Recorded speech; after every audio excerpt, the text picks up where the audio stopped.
Storytelling in sales is a skill that we can and should all learn. Good storytelling will beat good selling every time. In a business environment, we become fact tellers instead of storytellers. Is your marketing message memorable and repeatable? I want you to take it, adapt it, and put your fingerprint on it.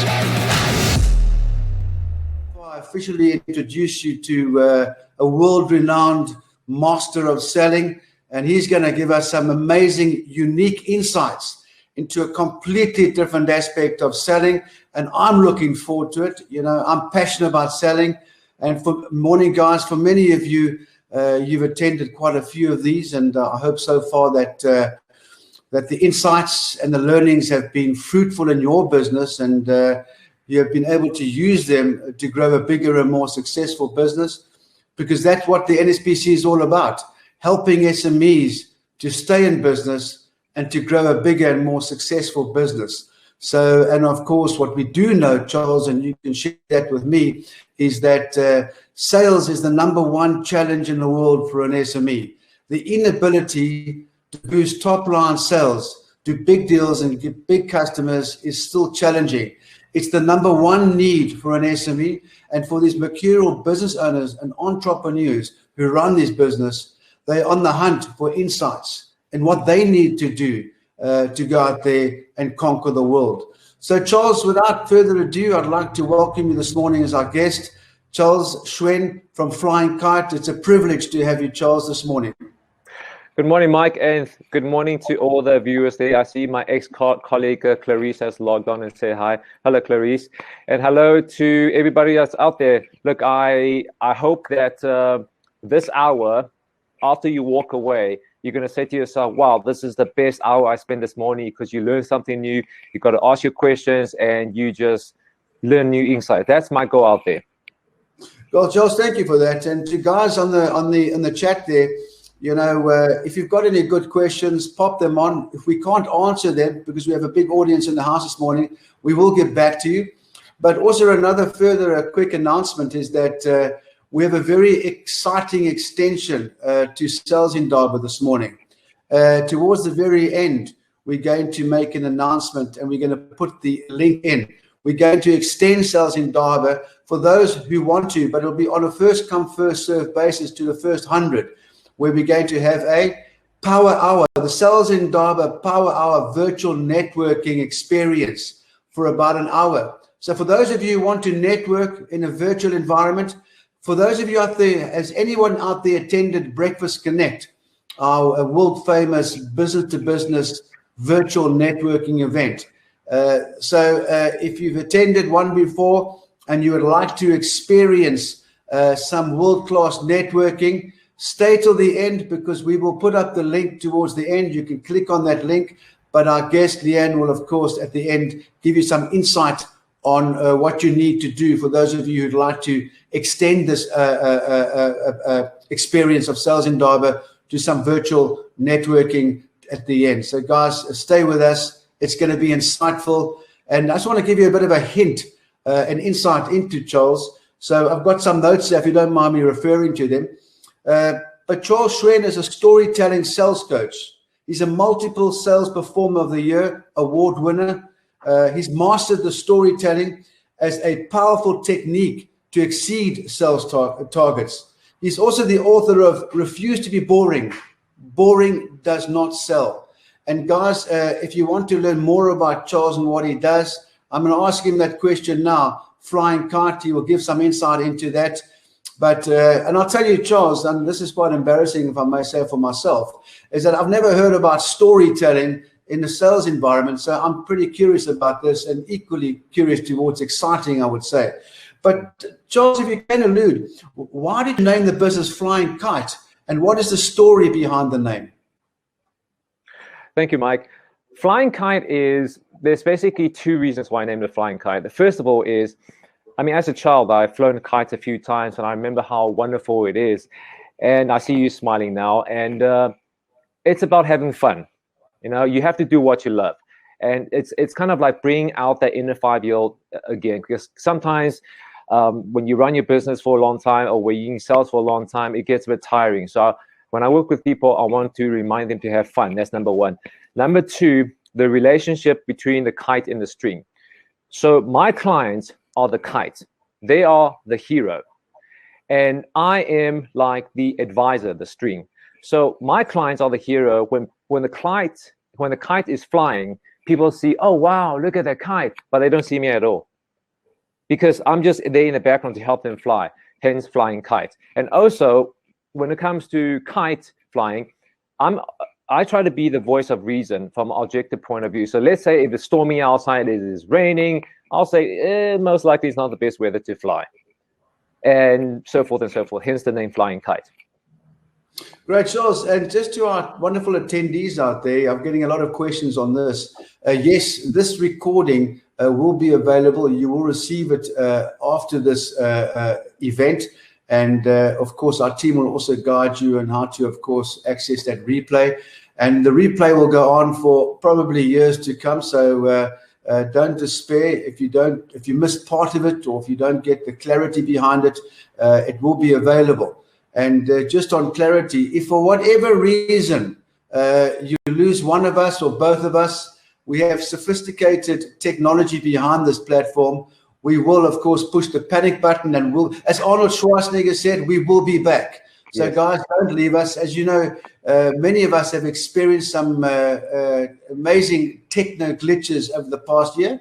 And I'm sure that those glitches will come to us when we don't expect. But I don't believe that this morning we will have a glitch, but you never know. So, guys, remember, if you've got any questions and you'd like us to answer, please pop them on the right. Be positive. Don't be negative, because negativity doesn't work. And but certainly, if you've got any good questions you'd like to ask, put them forward. If we can't ask them on this platform this morning, we will get back to you. And again, if you don't mind me, I've got a couple of questions I'm going to refer to, because as we know, these events, Charles, are spontaneous. They're not planned. They're from the gut, and they're meaningful. And that's what it's all about. Charles, what exactly is a storytelling sales coach, and how do you help business owners and sales professionals? Mike, that is, well, since I'm a storytelling sales coach, let me share a short analogy. There's a 90% chance that you will be able to recall your favorite movie, favorite scene, or favorite line, even from the book. And it might have been years since you heard it. Yet, if I had to ask you to give me the summary points of the last business webinar you attended, most of the time people will be drawing blanks right now. And that is why it is so important to clarify your message as a way to make more sales. So what I do is I work with business owners to define their USP and build a unique sales story, and use that to cut through the clutter. And the beauty about that is why it's unique is because every single business owner have their own reasons for starting. And that story is unique. So you're not competing on products, price, and so-called personal service, because that's easily replicated. When you have a good product, before you know it, there will be copycats all over. So that cannot be a USP. That's basically how storytelling helps. And before you get to the next question, so I see there's like almost 500 people on there, and I really, really welcome you to ask questions. I do have to state two things. When you ask a question, please be as specific as possible so I can give you the answers that you are looking for. Number two, I know a fair amount, but I don't know everything. If I don't know something, I'll say to you straight up, I don't know, but let's find out together. So I just want to put it out there. Charles, that's not what I've heard. Apparently, you do know everything around sales. A nice comment, Charles, a nice comment from Annie. She says our brains are wired to remember stories. I like that comment. Thank you for that, Annie. Yeah. And as Charles says, if you've got any questions, please put them forward. All right, you know, in the game of sales, let's call it a game for argument's sake, we do know that rejection is a major part of that, and it's not necessarily an obstacle en route, but they are there and it's real.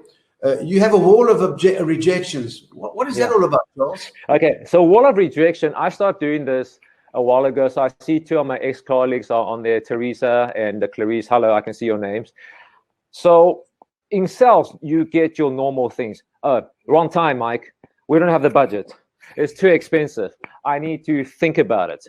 So over the years, all these rejections from that I received, I written them in a book, and it's stuck on my wall. That's the wall of rejection. Every no that I receive, I put it up there. And the reason for that is when you go out there, when you start your day, look at all those rejections, prep your mind to say, I will get rejection, because people will say no. But the thing is, if you see that, so the purpose of that is to look for patterns. If people are saying your price is too expensive, perhaps it's because you're not showing enough value. Perhaps it's because you're not giving them what they want. Or if they say it's the wrong time, perhaps you should start asking them, where is your financial year end? Because when it comes to financial year end, so most of the company, let's say they start off from 1st of March until 28th of February. So if you go in there trying to sell them something on the 25th of January or 25th of February, they're not going to have budget. They're going to tell us the wrong time. Whereas if you ask that from the get-go, you know, wait a minute. Okay, so perhaps we should propose it for next year. So that is the purpose of war of rejection. Great, Charles. I've often referred to objections. Objections are purely obstacles en route to success. If you're not getting objections and rejections, it means you're not selling out there at the coalface. And I think that to have that resilience to bounce back and handle objections positively is a way of success. And what we do know is that many salespeople, Charles, they take one or two objections and they give up that sales process. They just want more information. And I think we need to keep understanding that purely what a prospect is looking for, purely I want more information and I will do business with you. But most salespeople will say, well, this person's not interested. And, Mike, I'm glad you mentioned that. Now, there's something called, I think it's from the GEM report. GEM stands for Global Entrepreneurship Measurement. So if you guys want to go download it, listeners out there, you're more than welcome. So the GEM report, they have something called the re-entering rate. So the re-entering rate is basically when you start your business, how many times do you give up? Oh, how many times do you give up after your business fails? In America, on average, is about 3 times. So people will try 3 times to start their business before giving up. Do you know what it is for South Africa? Take a guess, Mike.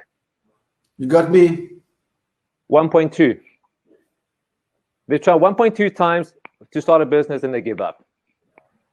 And especially in sales, you were totally right about asking questions. Like that's one of the common mistakes that I see salespeople make.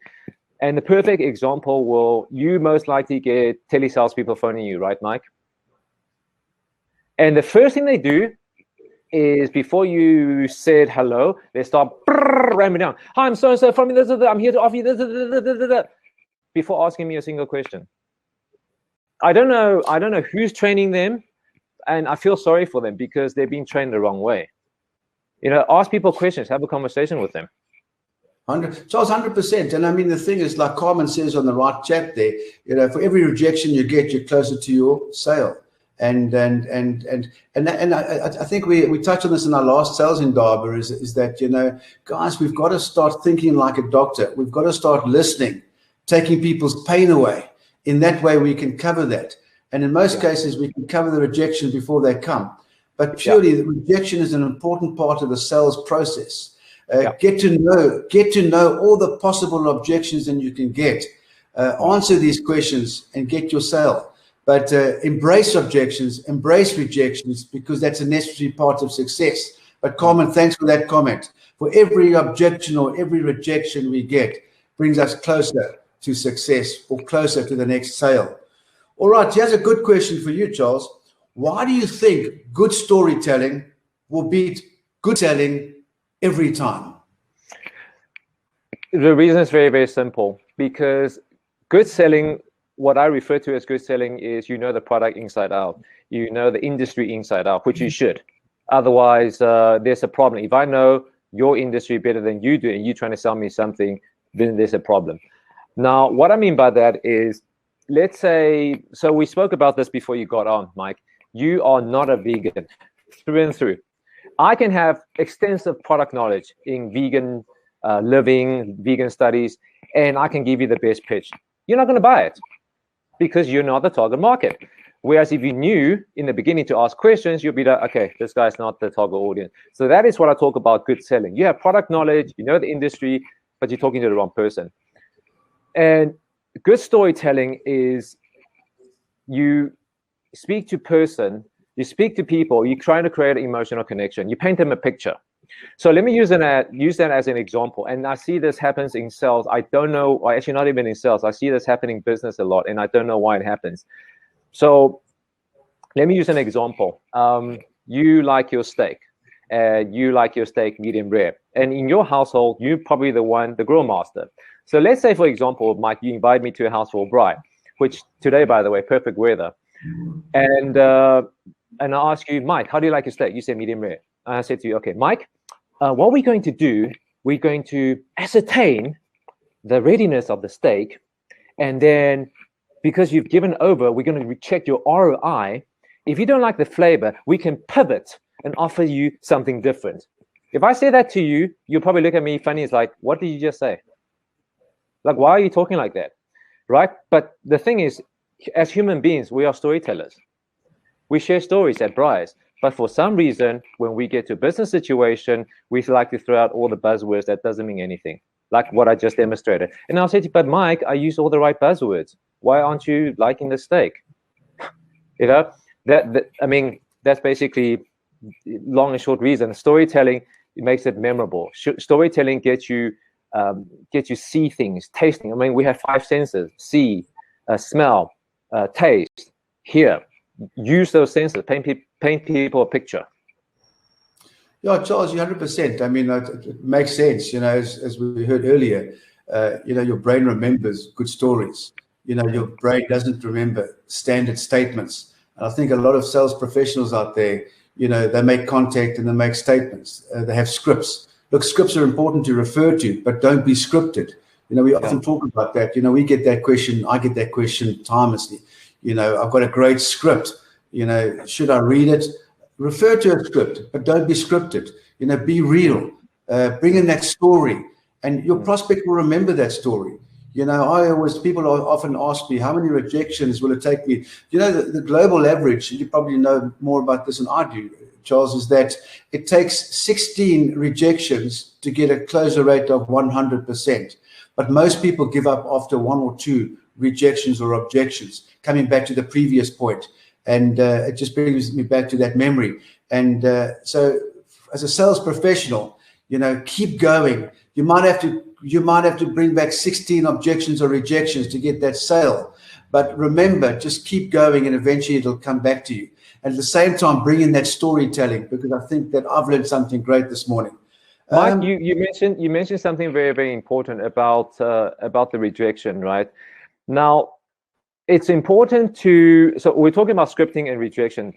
Scripting is important. Script, I don't mean like reading verbatim. I'm talking about some of the tick boxes. So as an example, when you speak to a client, find out from them, let's say you're running a marketing campaign, find out from them, what kind of marketing have you done before? Traditional media, is it below the line, above the line, digital marketing? Okay, what kind of digital marketing?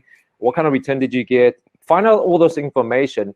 That is your script. Like, ask those questions, like filter questions. That is important to remember. And then also about rejection, see every rejection as a way to learn. So if you're phoning people 10 times and you don't even get past your first 10 seconds, perhaps you need to rework the way you're pitching.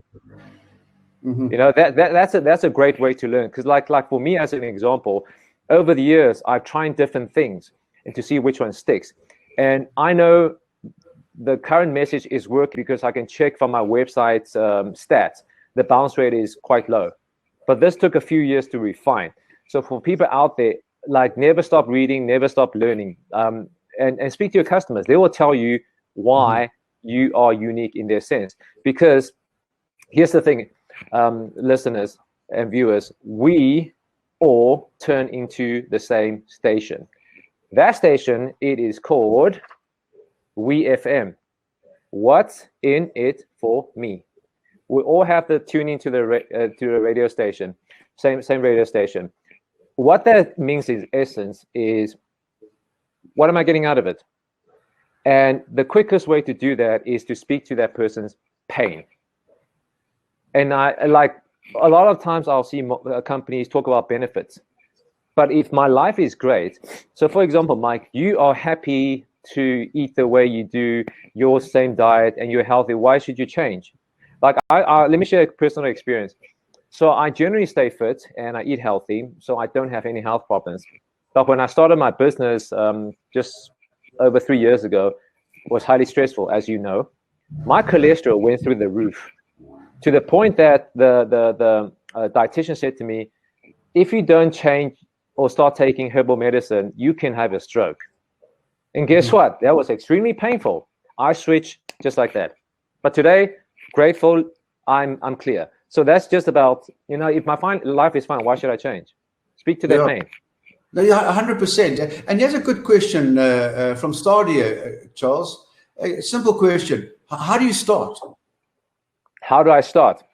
Well, the simplest thing is to do is I knew that this can be a problem for people, because when I do workshop, when I consult clients, I ask them one simple question, and that is, when you finish school or even after school, did you ever receive any training in sales? Most of the people say, no, we don't learn how to sell in school.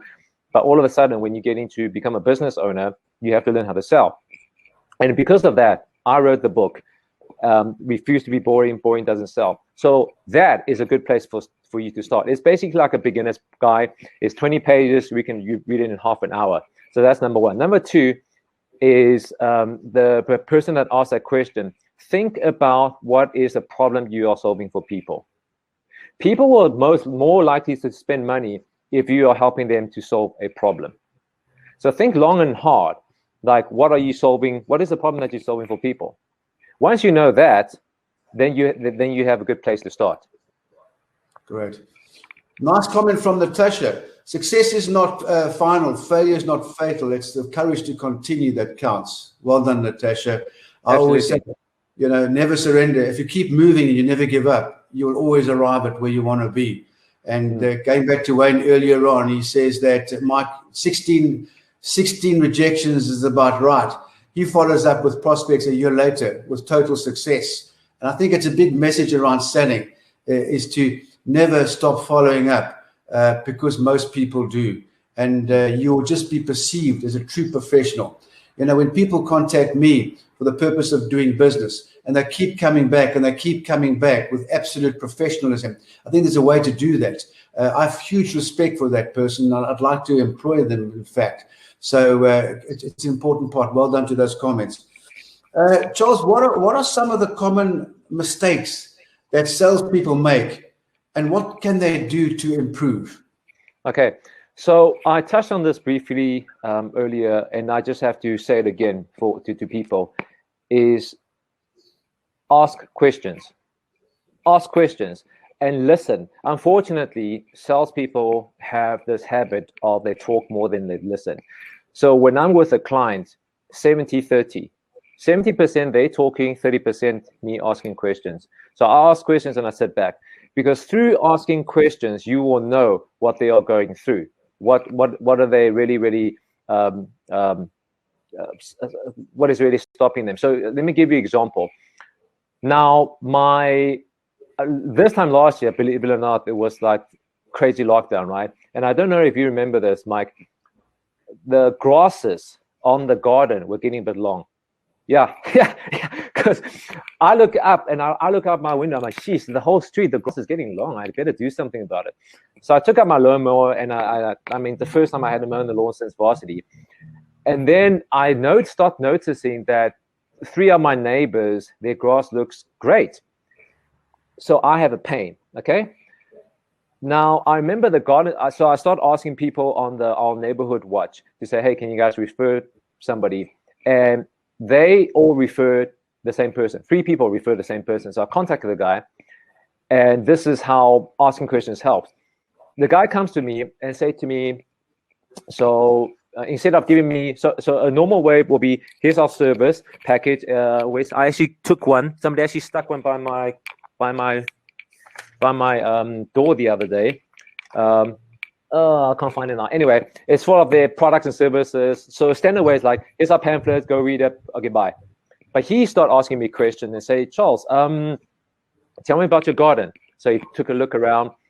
And basically what he touched on is my external pain and my internal pain. Let me explain to you what that means. My external pain is, listen, I don't really want to mow the lawn.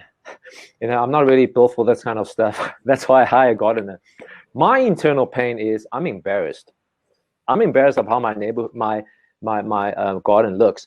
So he spoke to me about that pain to say, you know what? Look at your neighbor's garden. I did all that. Okay, we come in and out in 1 hour. We bring our own equipment. We clean up after ourselves. We don't even use your electricity. So he spoke to my external pain and internal pain by asking questions. And guess what? A year later, I'm still using him. That's a perfect example. Yeah. Instead of just say, hey, Mike, it's a pamphlet. Here you go. Yeah, absolutely. And just to go back on a comment from Marlene here, she says that it's amazing how many sales professionals that don't listen. And I think, Charles, you'll agree, if we could just adopt one thing, stop telling. I'm not talking about stories. We need to tell stories, but start listening and stop telling and stop listening with empathy. And you'll be part of that 1% of global sales gurus. And I think if we can make that change quicker, we will certainly be at the top of our game. But thanks for that, Charles. Charles, we touched on this slightly, but I think we can elaborate if you don't mind me. How do you craft a unique sales story? All right. There's two things. And let me start off with one of my favorite stories of all time. And I grew up in Taiwan. I'm originally from Taiwan, and my dad was in the Taiwanese Navy. He captained ships, and he got to go to battleship, not fishing ships, battleship. It was 200-300 men under him. So he got a chance to travel to Israel. When he came back, he told me the epic story that happened more than 3,000 years ago, the story of David versus Goliath. So I'll give the summary version to illustrate this point. Now, David and Goliath, the story that we know is the underdog versus the giant, the shepherd boy versus the mighty warrior. So when David stood up to Goliath with his slingshot, he was winding it up, and Goliath was dressed. He's a giant. I mean, some record says he's more than 7 foot, and David was a teenager. And David didn't have his armor. He had his walking stick and his staff and his sling. And Goliath was dressed in like a tank. He's a mighty man. And as the sling goes, it hits Goliath right between the head, it goes down.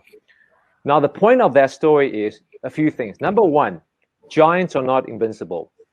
So as a small business owner, your giants could be big corporations, your giants could be company that started more than you, but you know what? They're not invincible, just like Goliath. Second of all, giants have certain weaknesses. So Goliath, he suffers something from gigantism. And one of the side effects is bad eyesight. So he couldn't really see. And that's written about it in the scripture, that he had to be led by somebody because he couldn't see. And the third thing is, David has been perfecting his slingshot for years. Okay, and that slingshot is not like a little slingshot. It's got the same damage power as a pistol. So let me re-ask that question. If you, as the giant, can't see me, and me, as David, I'm a sharpshooter with 5 bullets, who's the real underdog now? And the point of me telling that story is, your slingshot is your unique selling point. It's what makes you special. That becomes your slingshot. But it will take you years and years to perfect it. That's the first place to start. Find what your slingshot is. Find what you are so ridiculously good at. And then you communicate that to people's pain. That's how you start. But before you find your slingshot, I don't even know where to start. So, but just to remind you guys, it's not your product, it's not your service, it's not your price. Because people love to go default on that. And the thing is, Mike, do you like pasta? Do you like Italian food? Sure. Okay. And I can tell you that now. I can tell everybody there are 500 of you on the call right now. Go to your local pizzeria. Every single one of them is going to say to you, we are number one. Every single one of them is going to say number one. If everybody's number one, nobody's number one because they're relying on product. And some people might say, well, it's my personal service. Well, what is personal service, Mike? It means that when I see you, I give you a soul shake, I give you a hug, I phone you on your birthday. It has to be more than that. That's my answer for now. Right. Yeah, Charles, 100%. And a good point there from Freddie is that, we've touched on this, be the truth in the world of lies. And I always live by that. If you're true to yourself and you spend your life helping others, you'll always be okay. And I think that's an important part of selling, by really being honest, being authentic, helping your prospect to overcome their pain. And then, of course, in that way, your life along the way will be fruitful. And I think that two people live by that. And good point there, Freddie. Charles, how or where can people use storytelling in sales, marketing, negotiations?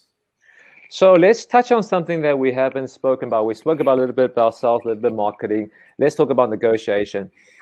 And again, it's about asking questions and finding out what your pain point is. So let's say, Mike, let's say we rewind the clock, because you told me off air now that you are older. So let's say you're in your 20s, Mike. You're a young, strapping, handsome young lad. And you are going to a wedding, and you brought along a beautiful lady that you've been courting for a while, and you want to impress her. And I am a tailor suit maker. I make custom suits. And so let's say my custom suit will take, let's say, $5,000. Your budget is $1,000. So let's do role play. Mike, so you said you are going somewhere special. Tell me about where you're going. Well, we're going out to a nice restaurant in Bloberg tonight, and I look forward to that. And I believe you're taking a beautiful date that you want to impress, right? Maybe not a date, but possibly my wife. even better. 100%. Even better. 100%. So, look forward to that. And of course, I'm down here in Bloberg for a couple of days, and the weather looks not too bad. It's been a great week. So I look forward to a nice sunset dinner this evening. Yeah. Even better. And you told me earlier on that your budget is R1,000, and my custom suit is from 5,000 on upwards. So here's my question to you now, Mike. How much is it worth to you to walk into the room where everybody's attention's on you, and to the point that your future wife will say, wow, look at this guy? How much is that worth to you? Is that worth $5,000? Great. If looking average like everybody else, then you're more than welcome to spend R1,000 on something off the rack. Well, Charles, I think feeling good at that moment is pretty much a high priority. There we go. So storytelling is that is an example, but I had to know what your pain point is. So I wasn't negotiating with you on price. I was negotiating with you on value. Now, granted, it's not going to work every single time, but when you know, like in this example, Mike, you want to look good. You want to walk into the room and feel like I am the man, to the point that your date will be like, oh, wow, maybe he is the man, So that's a place to use that. And in marketing, it's about, okay, let me use an example. So I wrote down, I copy pasted this from LinkedIn. So I get people send me LinkedIn messages. This is an example of a bad way. And listeners out there, I want you guys to guess what this company is trying to do, including you, Mike. I'm going to read this out. Hi, Charles. I've noticed you are interested in business, and I was wondering if you'd like to join a new project. We support entrepreneurs and make sure they enjoy a 99% retention rate to the brand. Would be interested in having a discussion about this topic. Pop quiz, listeners. What is this person trying to sell me? Mike? Well, retention strategy. No, you tell me, Charles. Okay. Yeah. How do I keep my business? Sure. Type in the comment section. What do you think this guy was trying to sell me? Come on, guys. Fastest fingers wins. I see there's lots of messages coming. Sorry, Alex says, sorry to interrupt you, Charles. We try and keep this fun. Absolutely right, Alex. And to Thomas earlier on, the Blue Peter is a great place, and I was there, we were there on 2 days ago, and I'll be there tomorrow. So to you guys, Thomas and Alex, get down to Bloberg. It's magnificent, and the week has been awesome. Sorry to interrupt you, Charles. No problem. That's great. That's great. That's great to hear. Okay, this person was trying to sell me a franchise. Okay. Now, how unclear was that message? Totally. And you know what? The sad thing is this person's franchise is very, very well known. And if I had to tell you what the name of the franchise, everybody on the call will know. So that's an example of a bad way of communicating. Or another one that we hear a lot. We're going to read this out. This is their definition: a word for our new purpose. There's a way of doing things that's unique to our continent, of meeting every challenge with tenacity, ingenuity, positivity, and creativity. Do you want to know what company? Anybody? Take a guess, Mike. Do you know what this company's? What are they trying to say? Let's see what our audience has to say. Yeah. No, nothing, right? No, yeah, it's so unclear. I'll give you an idea. Their big slogan was Africanacity. Okay, now you know. Sure. But it's so unclear. That's their definition. So when your definition is so unclear, what are people supposed to remember? Now, let me share an example of a great one. Again, I'm not promoting for them. That's why I want you guys to guess it. Mike, if we don't beat your car insurance, you will give 500 Rand back. Sure. You see, you knew straight away. 100%. Because it's simple, it's repeatable. Word of mouth, it is so powerful. But the thing is, make it easy for people to share it. Like the Africanacity message, how the heck am I supposed to remember what you just said? Whereas this message is simple. If we don't beat your insurance, you get 500 Rand back.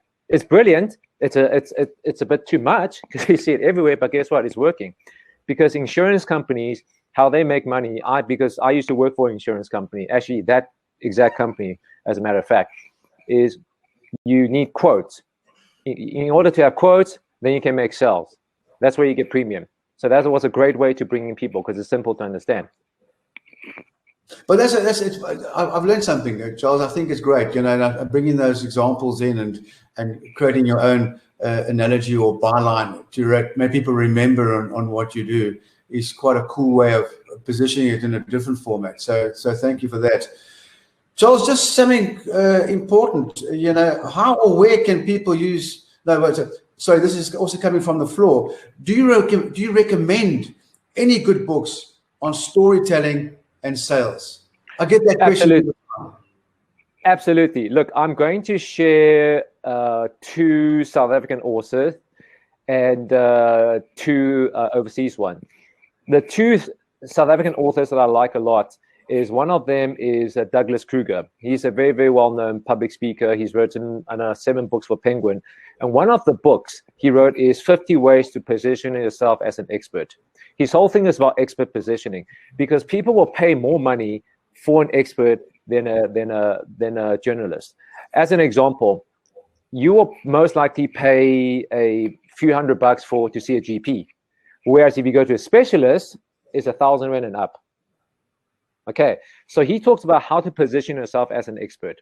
That's a great place to start. Different ideas, different suggestions. And the second thing is, this is not so much with storytelling per se, but it's got to do with your mentality.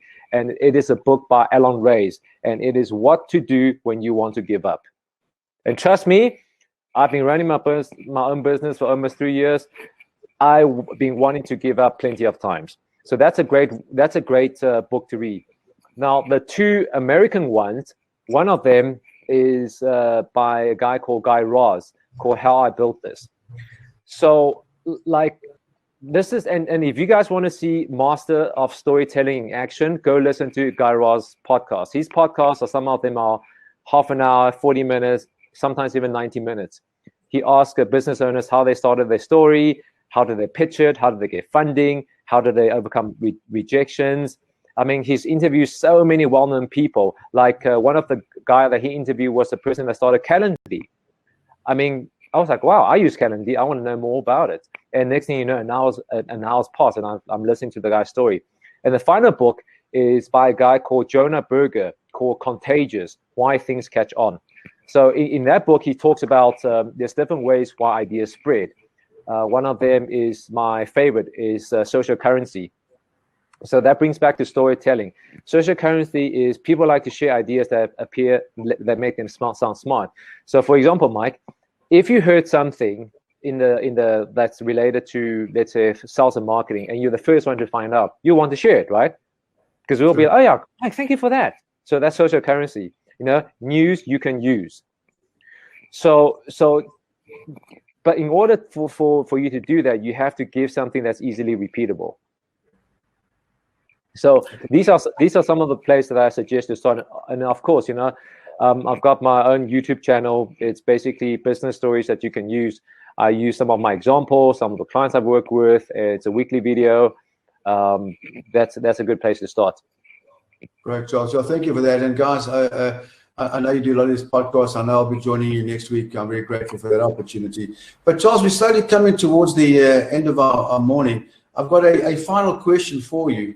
So, and this is coming out quite strongly from our guest this morning. So where do I start? I know you've touched on it slightly. So where do I start? I want to equip myself and my sales staff with storytelling skills to improve.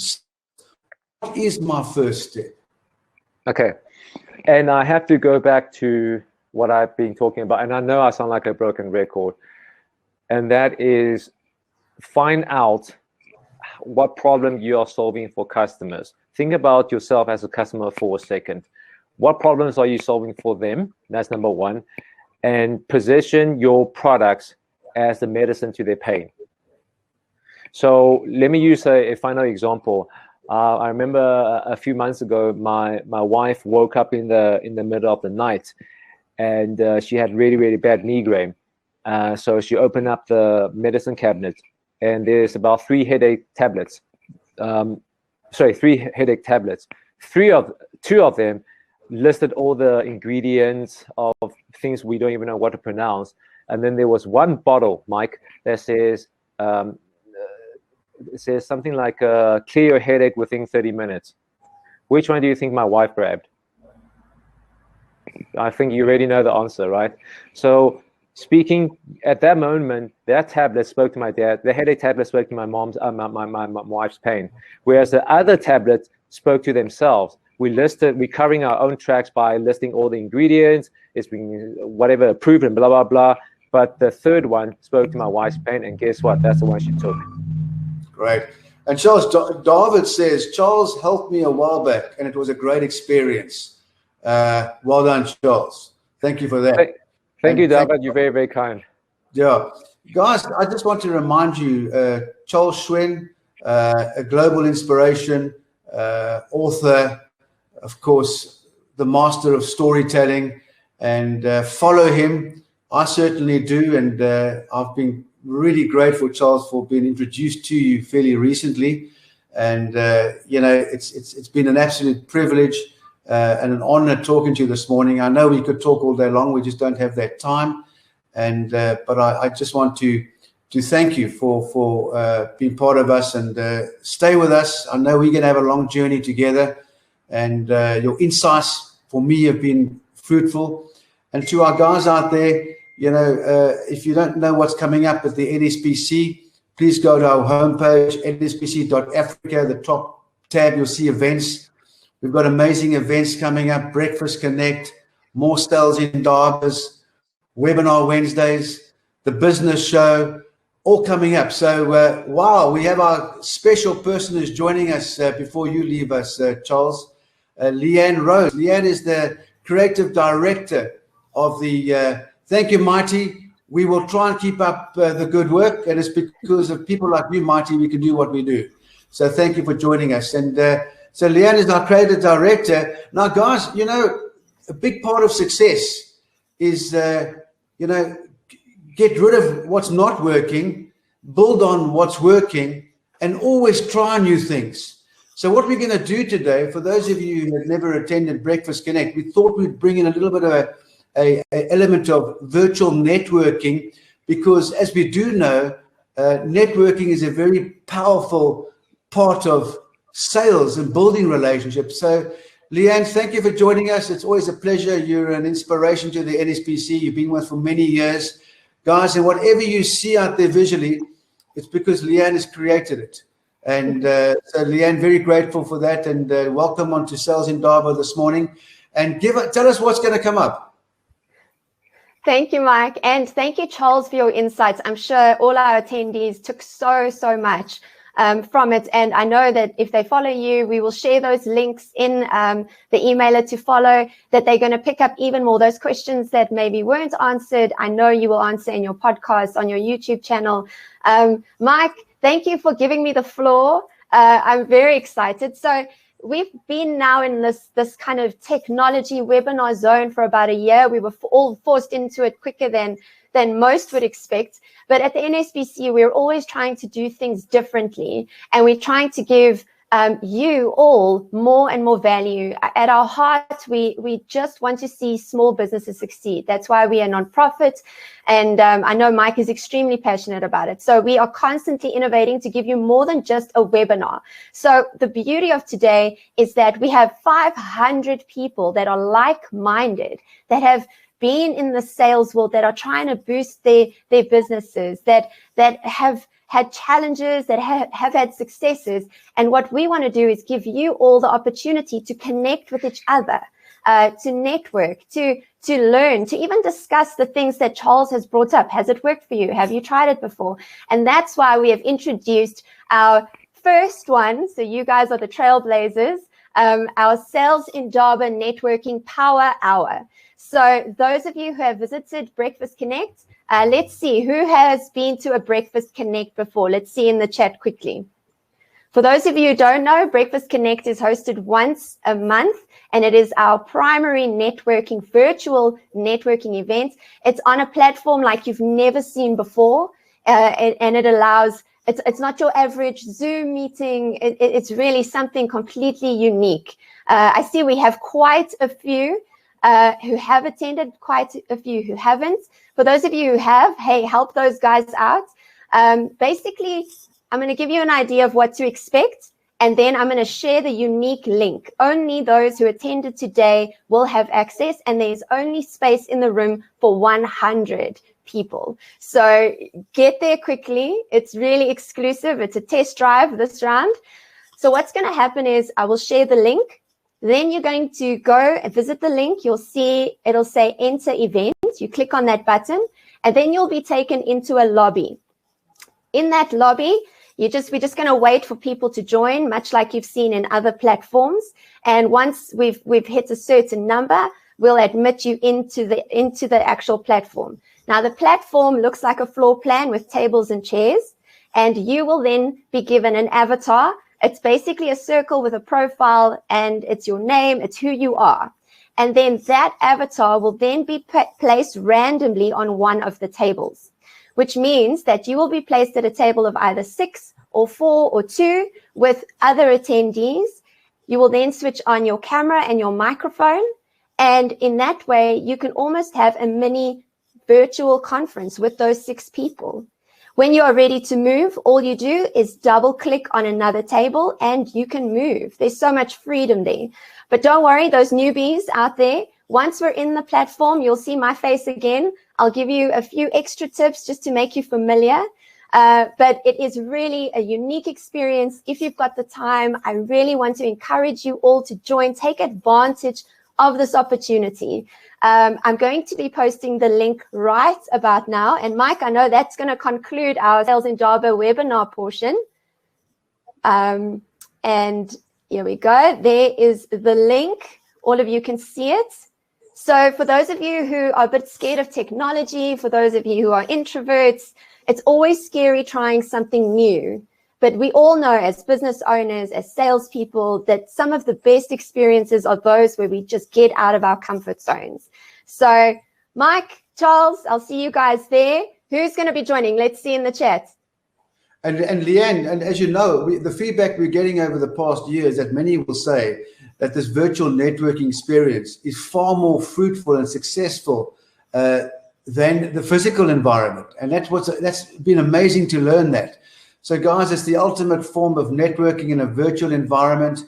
It's super exciting, bit scary at beginning, but once you get used to it, join us at Breakfast Connect once a month. You'll meet amazing funders, strategic alliances, potential customers, potential suppliers, interesting mega entrepreneurs, and the people love it. So guys, here's your first taste. For those of you who haven't been there before, click on the link, join, and experience something new. And for those of you who've done it before, well, welcome back and enjoy it. And Charles and Leanne, Charles, again, thank you for your insights. I'm amazed and really excited about being part of this morning. And Leanne, thank you for bringing something new like you always do. Yes. We're very grateful. But guys, there's the link. Mike, There's I see a few people are saying, where's the link? I keep posting it. I think I look for Leanne Rhodes and you will see there is the link. I've just posted it again. And go there, click on enter event and join us. Sorry about that, Mike. Guys, before I forget, so to the viewers out there, so while Mike and Leanne was talking, I was going through all the messages that's been posted, and my forearm is literally sore from reading all the messages. And you guys made my day, man. Like you really did. I think I'm gonna go cry a tear now.